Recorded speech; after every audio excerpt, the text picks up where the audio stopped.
Le secteur de la technique orthopédique n'a jamais été aussi important en Tunisie qu'après les troubles de la révolution de 2011. Quelques 7000 patients ont besoin d'un appareillage orthopédique chaque année. Mais pour le moment, le niveau des techniciens orthopédiques tunisiens ne correspond pas aux standards internationaux. Ainsi, le ministère fédéral des Affaires étrangères en Allemagne et le ministère tunisien des Affaires sociales ont décidé d'unir leurs efforts pour renforcer la formation continue des techniciens orthopédiques en Tunisie. Le nouveau programme de formation, combinant un enseignement à distance avec des séminaires pratiques, a commencé en janvier 2013 et s'étalera sur une durée de 2 ans. Je m'appelle Labid Ramdan, technicien orthopédiste au centre suisse. Expérience de 20 ans, mais ce n'est pas suffisant. Ce n'est pas suffisant parce que les techniciens qui ont été formés il y a 30 ans en Tunisie sont maintenant à la retraite. Pendant les 30 dernières années, le métier de la production de prothèses, orthèses et chaussures orthopédiques a beaucoup évolué. Pour transmettre toutes les connaissances nécessaires aux techniciens, le projet s'appuie sur un programme de formation qui a déjà été utilisé avec succès dans la région des Balkans. Les cours théoriques sont en grande partie constitués de modules d'enseignement à distance par Internet, alors que la pratique est enseignée dans le cadre d'ateliers en présence. Je m'appelle Ganhouba Laila, je suis technicienne en appareillage orthopédique à Tunis. Je suis très contente pour cette formation, pour bien améliorer mon niveau, parce qu'on est très limité en appareillage à Tunis. Et je suis contente.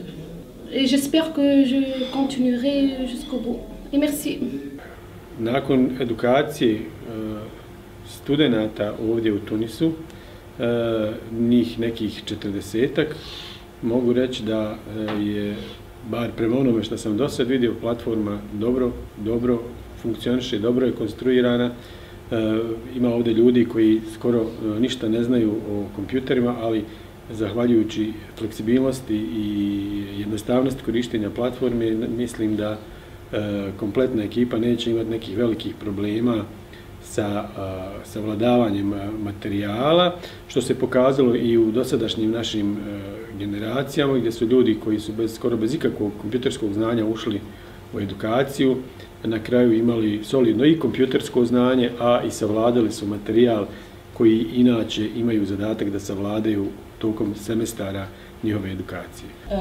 Je m'appelle Jihel Firas, je suis technicien supérieur en appareillage orthopédique au centre d'appareillage de Tunis.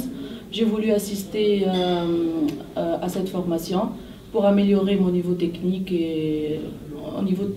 et théorique en domaine de l'appareillage, pour aider les patients, pour plus aider les patients et puis pour voir ce qu'il y a de nouveautés dans le monde au niveau de l'appareillage orthopédique. Et bonne chance à tous les candidats. Merci.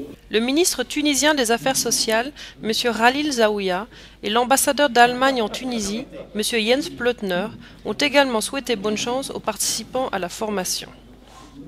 Je pense que ce stage de formation et tout ce programme est vraiment un signal fort de notre collaboration avec l'Allemagne qui, dès le début de la Révolution, a exprimé un soutien et vraiment a cru dans la Révolution tunisienne et dans la possibilité que cette révolution puisse changer un petit peu la situation dans le monde arabe. L'Allemagne est très fière d'être associée à ce projet qui est lancé aujourd'hui avec le début des cours. Parce que moi je trouve que l'humanité de la société, on la découvre quand on regarde comment cette société, pas traite ses forts, mais traite ses membres les plus faibles et les plus vulnérables qu'il y ait. Et j'espère qu'au bout de 2 ans, lorsqu'on va se retrouver, probablement, ça ne va pas être moi, peut-être quelqu'un d'autre.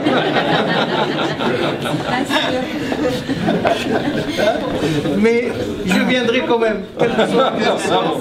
Voilà, je viendrai quand même. Et on se retrouvera pour faire le bilan et voir quelle va être votre évolution. Et bien sûr, aucun de vous ne doit s'absenter. Je vous remercie. Voilà.